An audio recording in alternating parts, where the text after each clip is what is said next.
Now, my friends, the Republicans in Congress are planning to unveil their budget soon.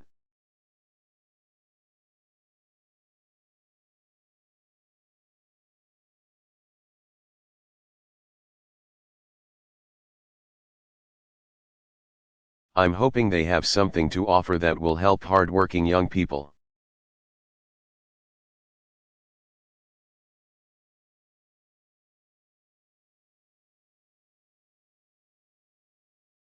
So far, the education bill that they put forward a couple weeks ago is not a good template.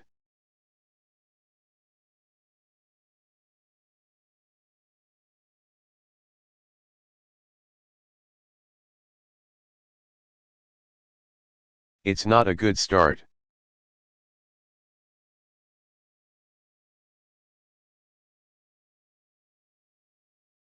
I'm hoping it will improve because right now, the way it's structured,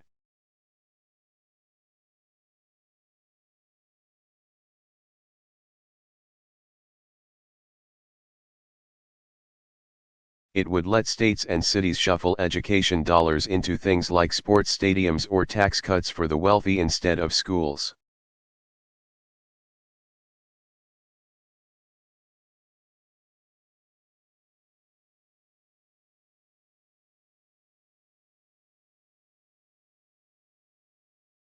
And it would allow states to make even deeper cuts into school districts that need the most support.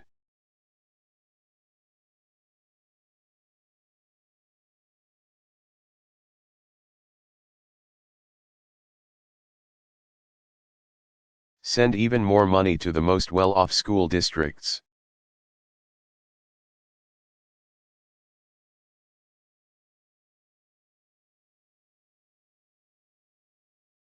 We'd invest less per child by the end of the decade than we do now.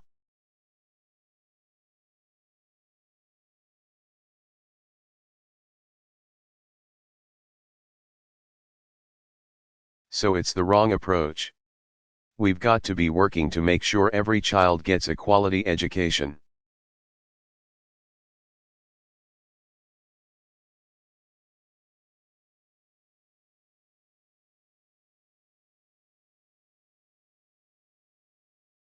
Every student can afford college.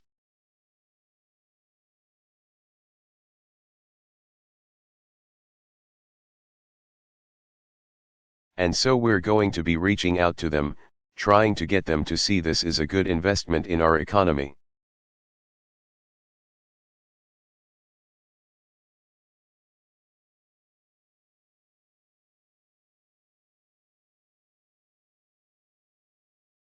It's a good investment in our national security.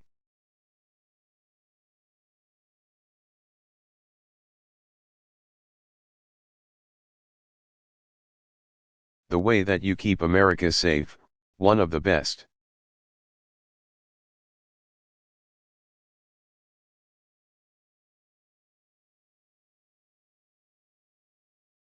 Most important ways is to make sure we've got a strong economy with a strong workforce.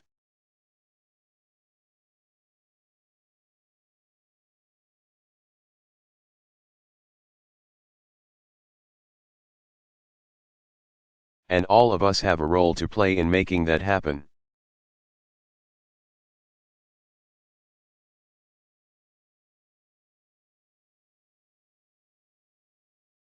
So in order to spur more of a conversation to get more folks engaged,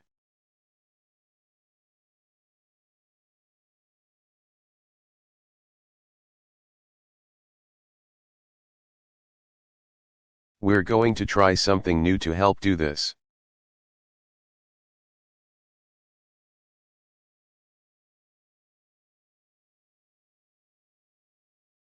It's not a fancy new program.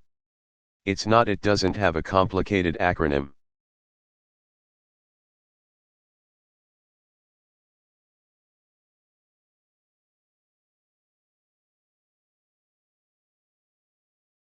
It doesn't involve new spending or bureaucracy.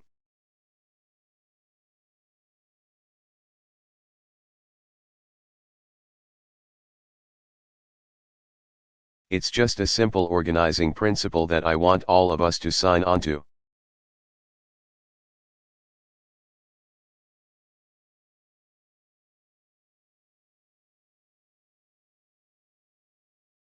A declaration of values, what I'm calling a student aid bill of rights.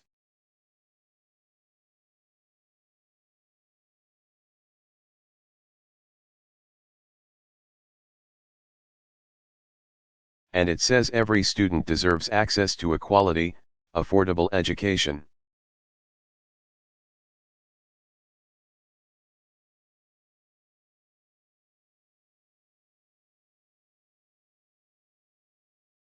Every student should be able to access the resources to pay for college.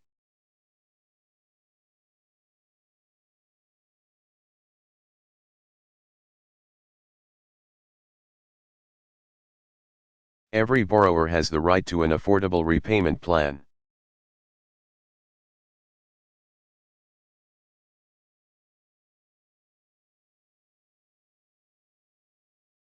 Every borrower has the right to quality customer service.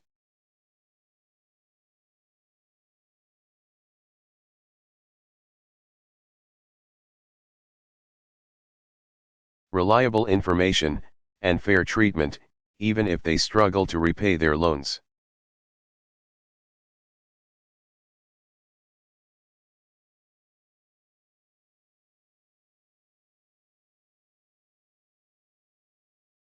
It's a simple set of principles that if everybody signed onto, Republicans, Democrats,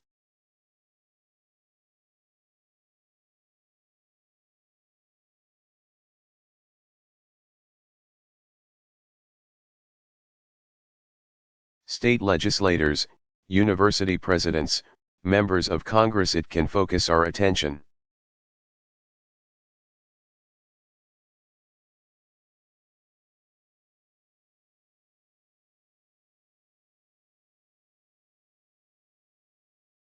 All these different things that we're doing, into one simple, basic idea, which is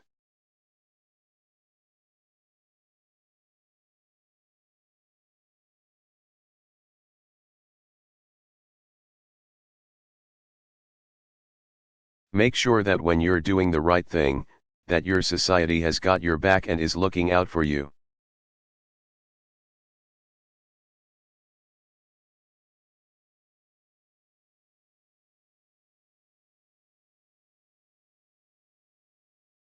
So based on this principle, we're going to make sure universities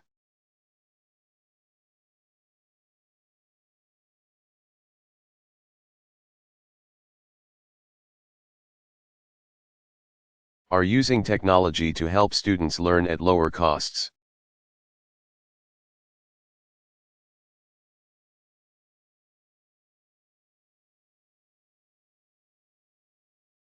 We're going to make sure that loan servicers can find better ways to help borrowers keep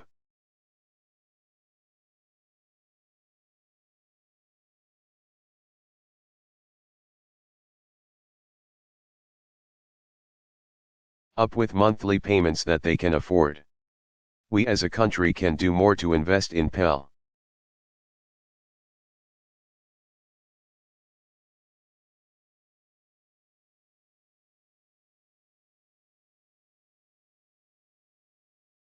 Grants and community college to make sure quality education is affordable for everybody.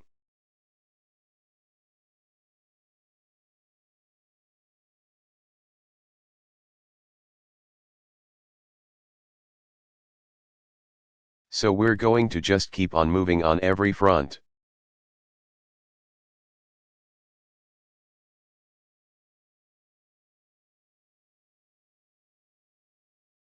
And we want everybody who agrees with these principles to sit down and work with us.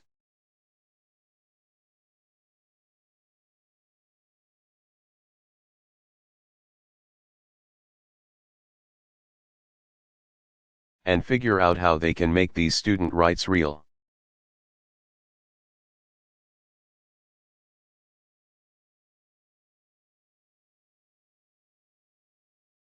And you've got a part to play as well.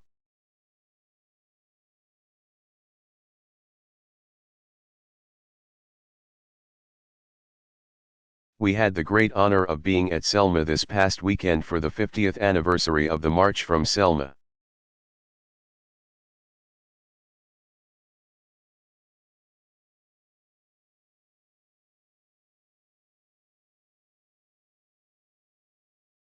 And one of the main points I think that all of us made was change doesn't happen by itself.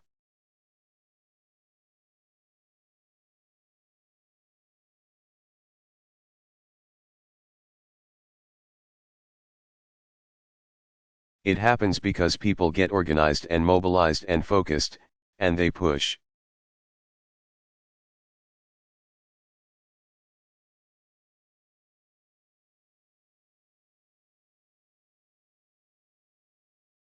And sometimes they disrupt and they make folks uncomfortable, and they ask questions about why is it this way instead of that way.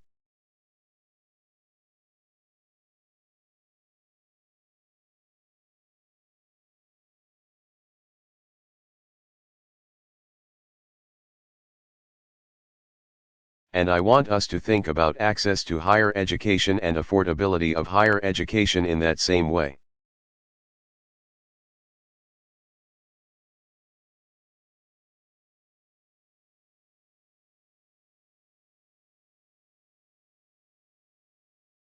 I want us to all organize together, not on a partisan basis. It's not organizing around an election.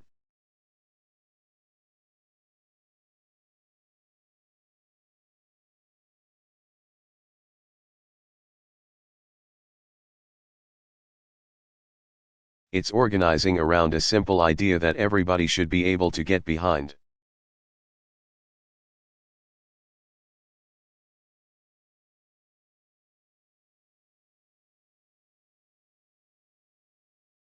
And you're going to have to play the part.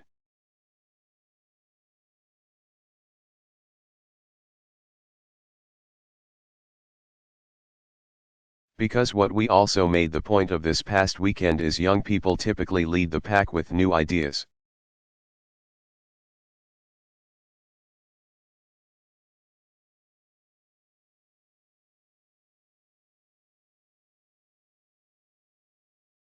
With new initiatives, with new focus, with a new vision.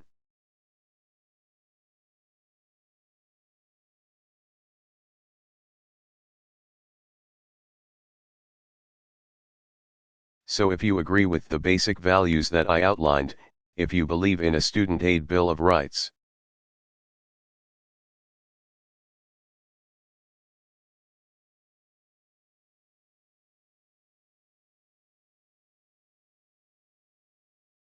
that will help more Americans pay for a quality education, then sign your name to this declaration.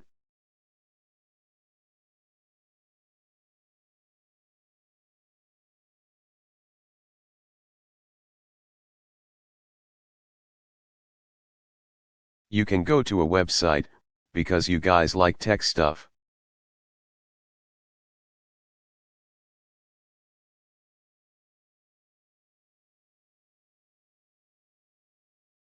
You go to whitehouse.gov/college opportunity, whitehouse.gov/college opportunity.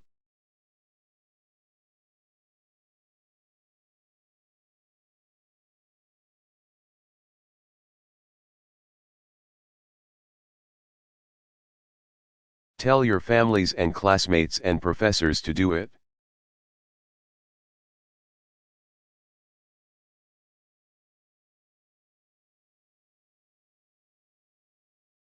I'm going to ask members of Congress and lenders and as many business leaders as I can find to sign up.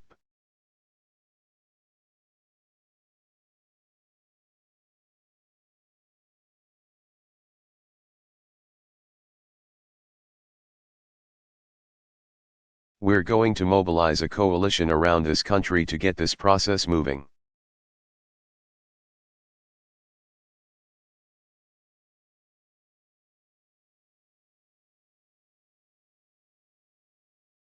Because there are a lot of good ideas right now, but they're stalled, or they're happening piecemeal.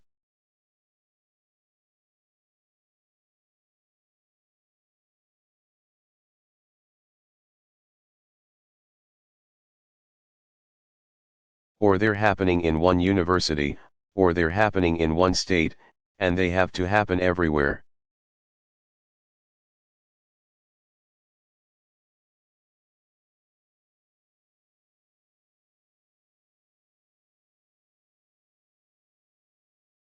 And we've got to mobilize the entire nation to make that happen.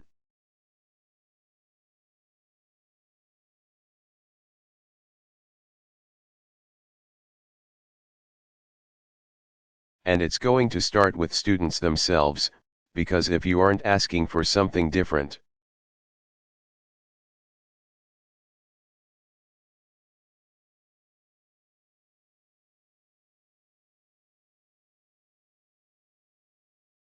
if you aren't asking for help, if you're not getting mobilized, then folks aren't going to help you.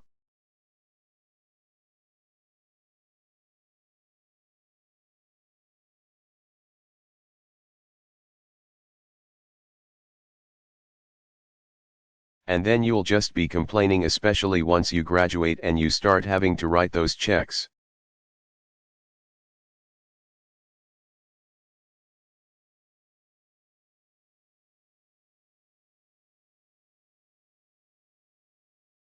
So don't stop engaging in this issue, even after you graduate, because you'll be still impacted by it.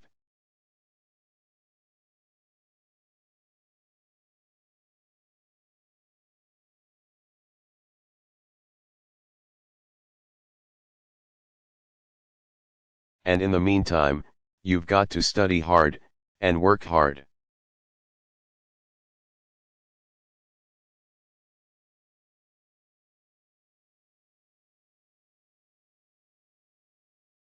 And have fun. Make some new discoveries. Inspire us. Lead us. Be the Americans that we need you to be.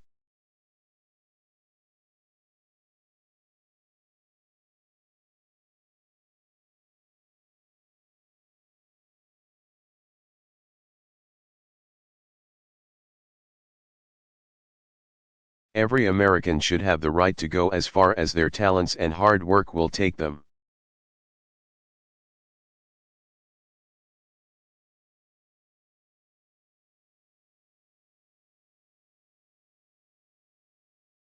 That is what college is all about.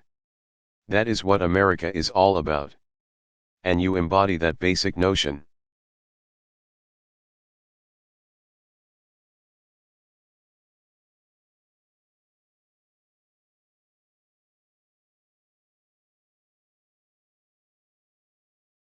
You are that talent. You are an embodiment of what we hope for, a country that says that everybody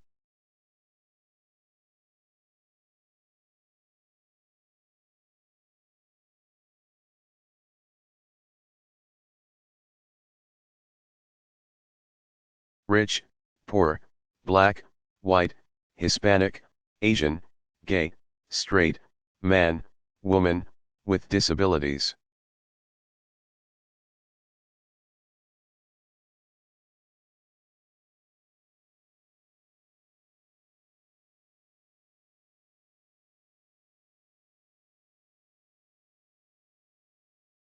Without no matter who you are or where you come from, not only can you succeed but you can help everybody else succeed.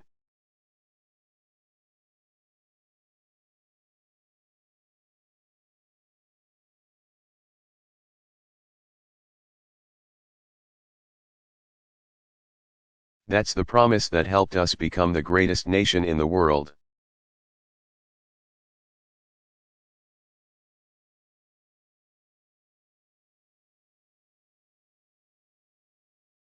That's the promise that I need you working for.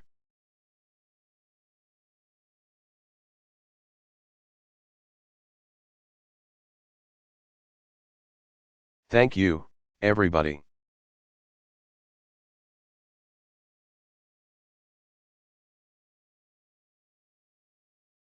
God bless you.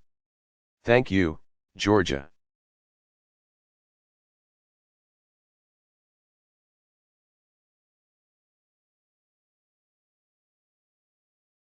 Barack Obama.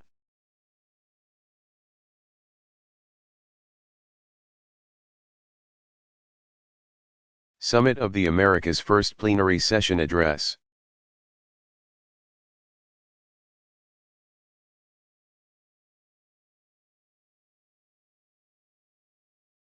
Delivered April 11, 2015, Panama City, Panama.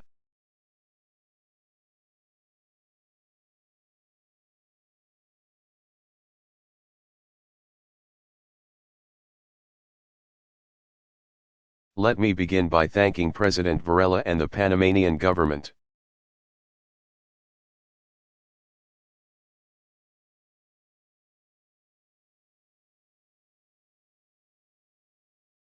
For their leadership in hosting this 7th Summit of the Americas.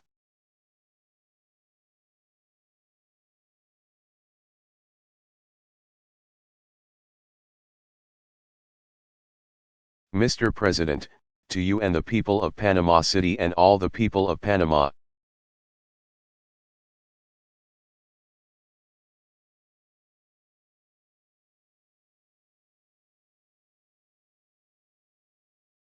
Thank you for your extraordinary hospitality and your outstanding arrangements.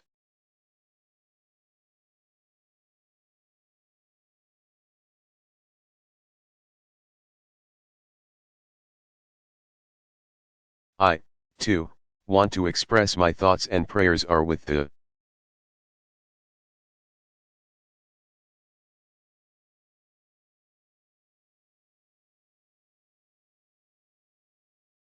people of Chile as they're managing through a very difficult time.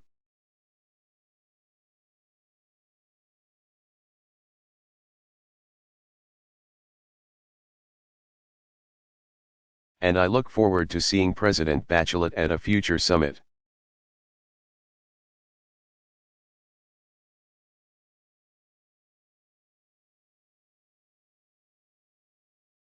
When I came to my first summit of the Americas 6 years ago,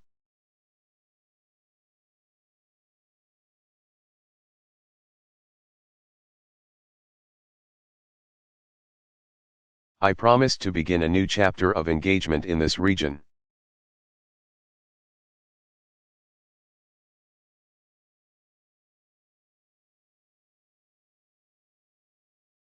I believed that our nations had to break free from the old arguments, the old grievances that had too often trapped us in the past.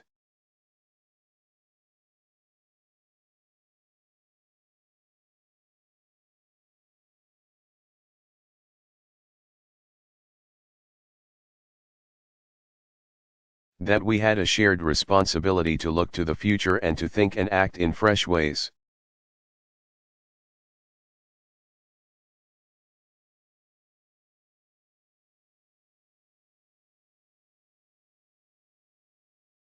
I pledged to build a new era of cooperation between our countries.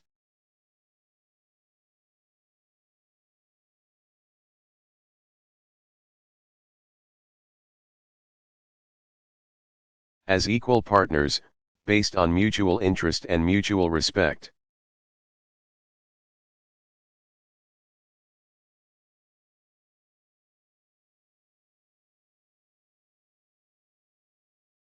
And I said that this new approach would be sustained throughout my presidency.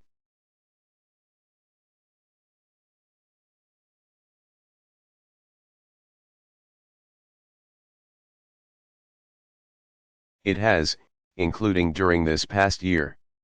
I've met that commitment.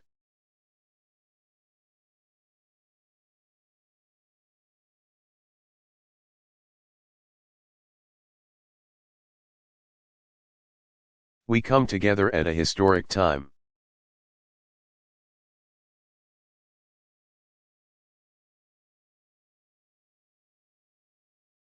As has already been noted, the changes that I announced to U.S. policy toward Cuba mark the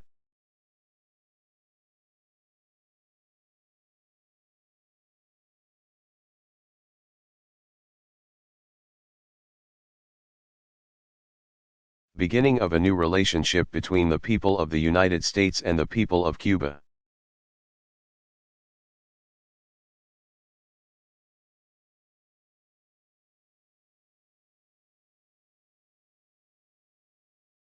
It will mean, as we're already seeing, more Americans traveling to Cuba.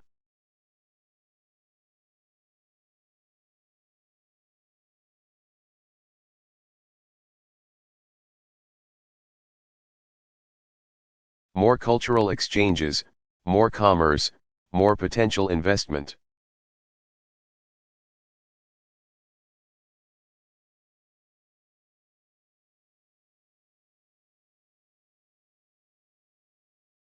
But most of all, it will mean more opportunity and resources for the Cuban people.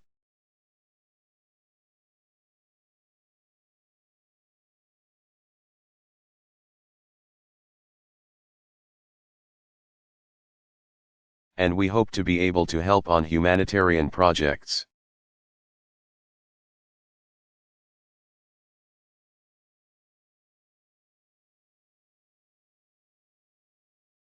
And provide more access to telecommunications and the internet, and the free flow of information.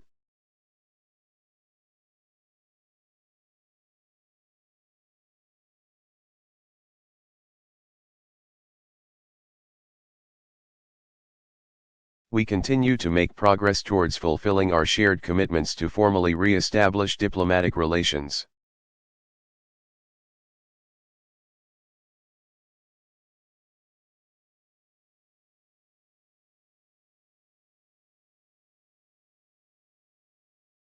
And I have called on Congress to begin working to lift the embargo that's been in place for decades.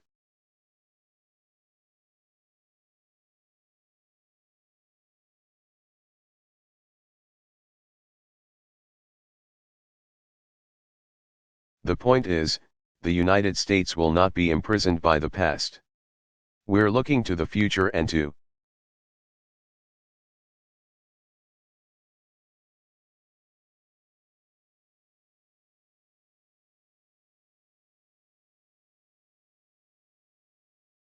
policies that improve the lives of the Cuban people and advance the interests of cooperation in the hemisphere.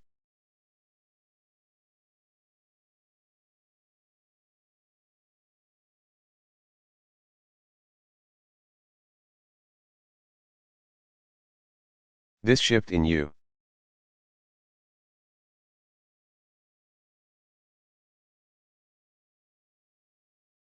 policy represents a turning point for our entire region.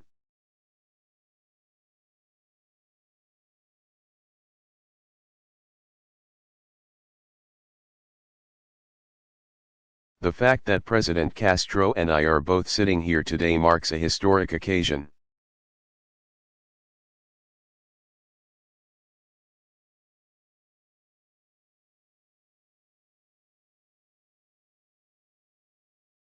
This is the first time in more than half a century that all the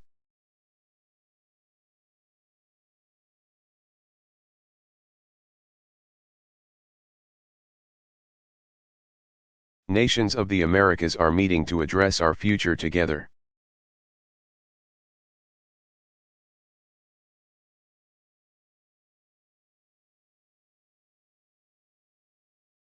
I think it's no secret, and President Castro, I'm sure,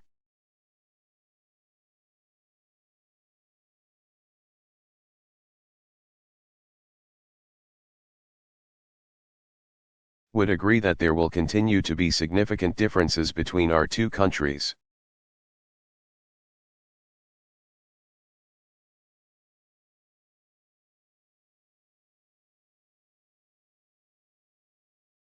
We will continue to speak out on behalf of universal values that we think are important.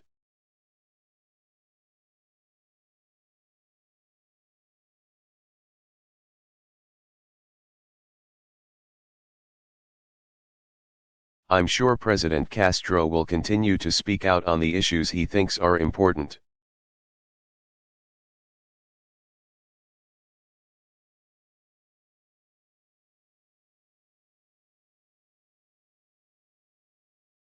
But I firmly believe that if we can continue to move forward and seize this momentum in pursuit of mutual interests,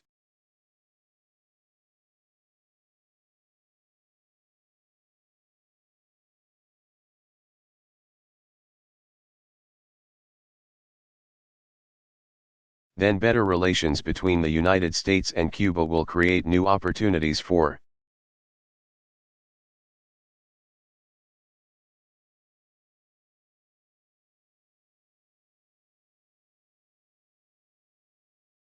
cooperation across our region for the security and prosperity and health and dignity of all our people.